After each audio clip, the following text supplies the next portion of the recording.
আসসালামু আলাইকুম এভরিওয়ান, সবাই কেমন আছেন? আশা করি ভালো আছেন। আজকে আমি বাটা মসলা দিয়ে হাঁসের মাংস রেসিপি আপনাদের সাথে শেয়ার করব।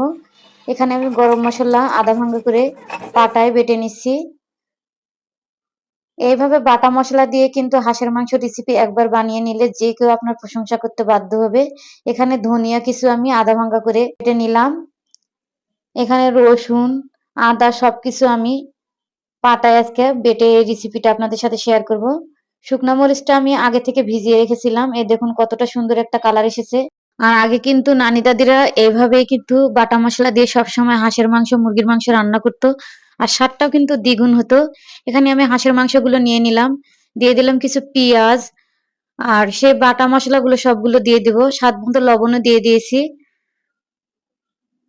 এখানে যে আধা ভাঙ্গা করে আমি মসলাটা নিয়েছিলাম সবগুলো দিব না, অর্ধেক অর্ধেক রেখে দিলাম, এটা পরে ব্যবহার করব। আর এখানে পরিমাণ মতো হলুদ গুঁড়া দিয়ে দিলাম, তেজপাতা, কিছু গরম মশলা আস্ত দিয়েছি, টক দই দিয়ে দিলাম।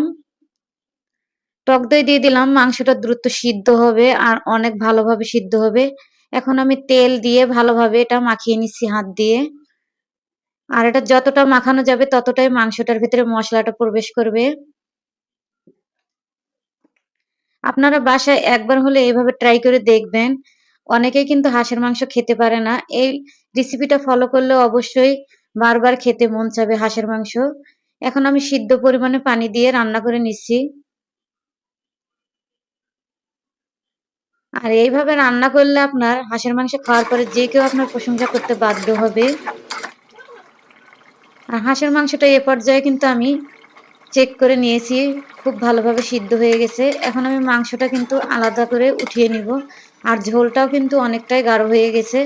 আর আজকের হাঁসের মাংসটা কিন্তু আমি রুটি দিয়ে পরিবেশন করে আপনাদের দেখিয়ে দিব।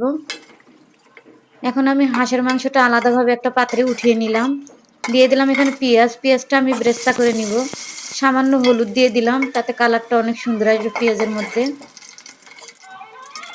এই তো মাংসটা এখন আমি তেলে দিয়ে দিলাম। এখানে কিন্তু অনেকটা সময় ধরে আমি তেলের সঙ্গে কষিয়ে নিয়েছি।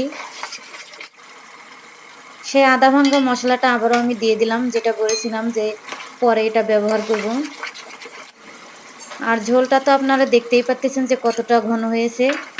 রুটি দিয়ে খেতে হলে কিন্তু এইভাবে ঝোলটা হাঁসের মাংসের একদম পারফেক্ট হয়। এখন আমি উপর দিয়ে পেঁয়াজ বেরেস্তা দিয়ে দিলাম।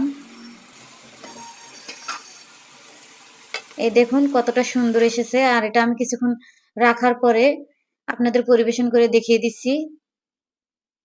দেখেই হয়তো বুঝতে পারতেছেন। আর আজকের রেসিপিটা ভালো লাগলে অবশ্যই লাইক, কমেন্ট, শেয়ার করে পাশে থাকবেন। আর আপনি কোথা থেকে আমার ভিডিওটি দেখছেন তা মন্তব্য করুন, যাতে আপনাকে আমি ধন্যবাদ দিতে পারি। হাঁসের মাংসটা কিন্তু একদম পারফেক্ট ভাবে সিদ্ধ হয়েছে। এখন আমি রুটি দিয়ে একটু পরিবেশন করে আপনাদের দেখিয়ে দিচ্ছি।